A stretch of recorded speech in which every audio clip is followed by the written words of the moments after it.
with that, we were talking about DeAndre Hopkins and his destination. Obviously, the team that is favored is in the AFC South. So let's discuss this really quickly. So I've got thoughts. Obviously, I'm a Colts fan.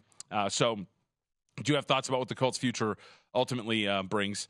But at the top of the division is the Jacksonville Jaguars, who are the odds-on favorite to win this thing at minus 165, to win the conference at 12-1, championship at 25-1, win total of 9.5.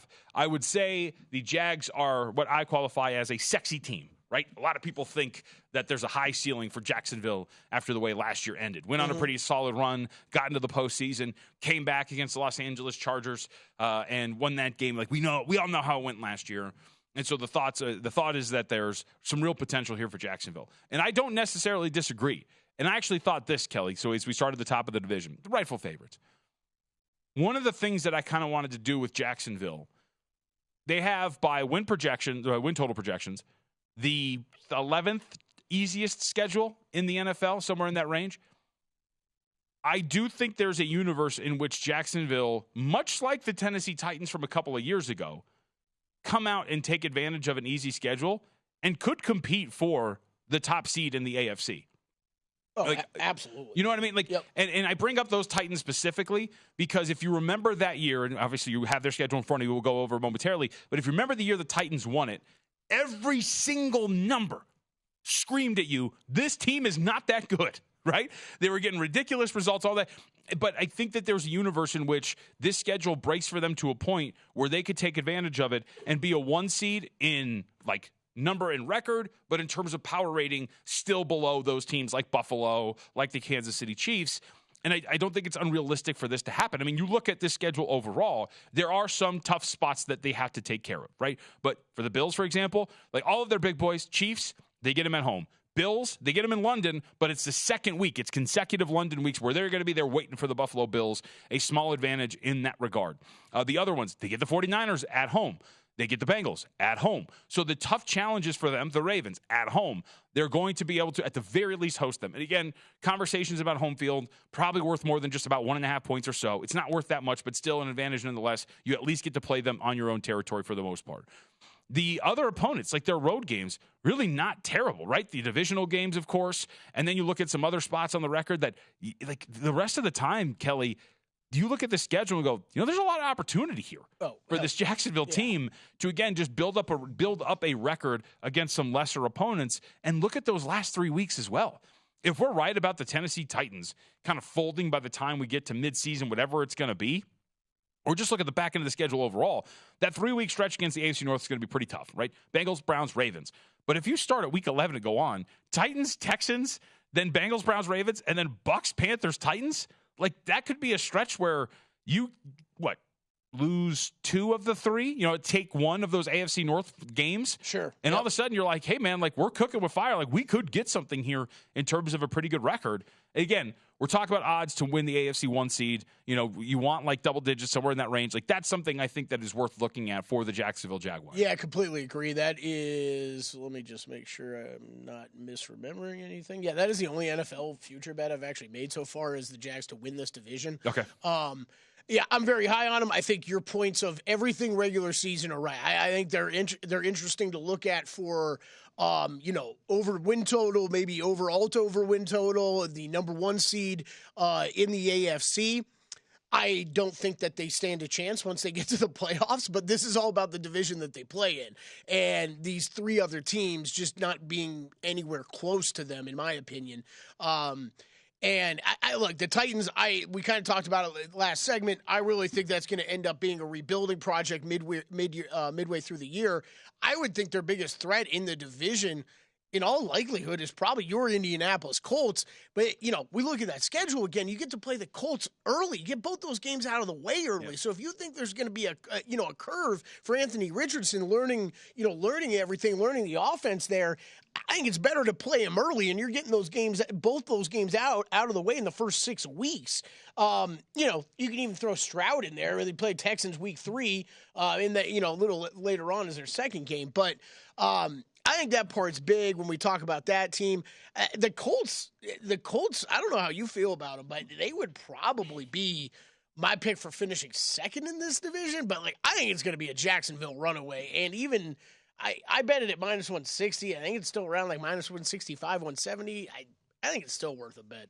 Yeah, I would agree. Indianapolis, so there's obviously a lot of easy comparisons to make with Anthony Richardson and Justin Fields. And the fact that, Fields, Richardson could have a Fields-like season like he did last year. Fields was electric on offense, absolutely tremendous on the ground, and helped make that Bears team a little bit more fun in terms of the way that they were scoring. However, of course, they finished with the worst record because the defense was atrocious and he wasn't getting much help. The argument you make here for Indianapolis is he could have the Fields season, but with a much better roster around him than what Justin Fields had last season. Yeah. He's got a dominant backfield mate in Jonathan Taylor. He has an offensive line that still has some talent there, a skill position group that is a little bit better than what the Chicago Bears had a season ago, and a defense that has some pretty decent talent on it, and a coaching staff, too, geared offensively that could maximize some of his talents as a quarterback. I would agree with you. Am I rushing to go bet over the win total for Indianapolis? I'm not entirely sure about that. But I do think on a week-to-week basis, if it's going to be Anthony Richardson to start, there is some intrigue in looking at an Indianapolis team that's going to be an underdog, I think, in every game but one so far this season as it projects out, to look at like betting them against the spread somewhat regularly, because I think they'd be a lot more formidable to certain opponents than you would think. And the first portion of that schedule, you have some interesting opportunities for Indianapolis. You mentioned the home game against Jacksonville. You have to go to the Houston Texans, which is a winnable game because those are two evenly matched teams, a coin flip spot. On the road against the Ravens is going to be, you would think, a pretty solid number to catch against the Baltimore Ravens, barring anything crazy in the first couple of weeks of the season. Home against the Rams is winnable. Home against the Titans is winnable. Like, if you go through the schedule, there are opportunities for Indianapolis to go over that win total. A lot of it depends on, of course, Anthony Richardson. But the back end of the schedule, too, Kelly, for them as well. Like, they got one of the easier schedules. Look after that bye. Buccaneers, Titans, Bengals, Steelers, Falcons, Raiders, Texans. Yeah. Like, those are teams you can make an argument, especially a couple of them, I would say. We know the obvious candidates, but the Titans and the Raiders specifically make an argument that those two might be competing for a top 5 pick by the time we get to that portion of the season. I think those are good bets in the worst record market. Yeah. So since we're talking about the AFC South, so there's two, we'll call them like extreme bets, I guess you want to call them, like Jags to potentially win the 1 seed in the AFC, Titans to finish with the worst record as well. I think those are two worth looking at because, as we've talked about already, if the Tannehill decline continues and you have Will Levis, who you spent a somewhat high pick on, you're going to look around and go at some point, all right, if we're 1-5, whatever it is, we need to see what we have here. Let's turn this over and let's just see what Levis is. Let's just let him work out the kinks as the season goes along. It could lead to a season in which you find yourself, in that 4-12, 3 and what are we looking at? 3-14 range. Yep. Like, it could get really bad. Now, Vrabel's awesome, and he maximizes a lot of what that team has, but I think overall there are more realities in which that simulation comes out with a lot more outcomes on the bottom end like that than the record would indicate, or excuse me, that the probability would indicate when you look at the odds for a worse record. Yeah, I agree. Those are two I have written down because I don't think we have anybody in Nevada yet that has that market. You don't have to ask. You don't have to ask. I literally have it written down though. I will be betting the Raiders and the Titans in that market because we've looked at that all summer. I think the odds that correlate with them, I think are. By the way, I shouldn't just off. Say that. I'm going to go look. I think they're way off. Like, those are, I think they're absolutely prime candidates in the Titans as you broke it down. And just going back to the Colts real quick, I mean, that could be, we're talking midway through the season where the Titans might be completely switching things around and the Colts might be, and Anthony Richardson might be hitting his stride. You talk about that soft end of the year schedule for the Colts. Well, Anthony Richardson at that point, that's basically a full college season. He'll have under his belt already. Maybe he's really putting things together when he's playing Steelers, Falcons, Raiders, Texans. Could give your Colts a little bit of a nice run at the end. By the way, that's why something in my memory said, don't say that. I think there's somebody out there. Circa does have most, at the very least, don't have 1 seed, but they do have most regular season losses, most regular season wins. Tennessee Titans 21-1 to finish with the most regular season losses. I'm in. Yeah. There is an outcome there. And the last team, then we really spent any time on the Houston Texans.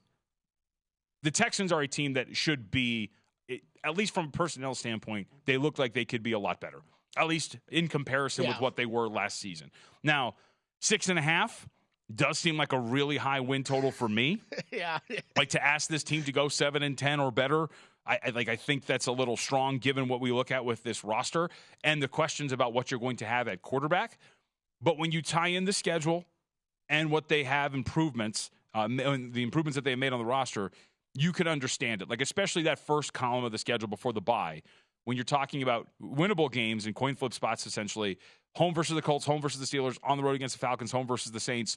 Those are some, and when you come back out of it with Panthers and Buccaneers, plus with the Cardinals there too, like, this is a schedule that at least gives them some opportunity that they're going to be able to take advantage of and go over. But I would rather err on the side of caution and look at this thing under 6.5. And I think the market's right in shading that under. 6.5 was pretty strong for me. Yeah, I'm gonna split the difference, kind of how you phrased it at the beginning. I'm like, the roster's better. I don't know if it's a lot better. And 6.5, I think, is a little too rich for me still. Go to VSiN.com/subscribe to become a VSiN Pro subscriber today.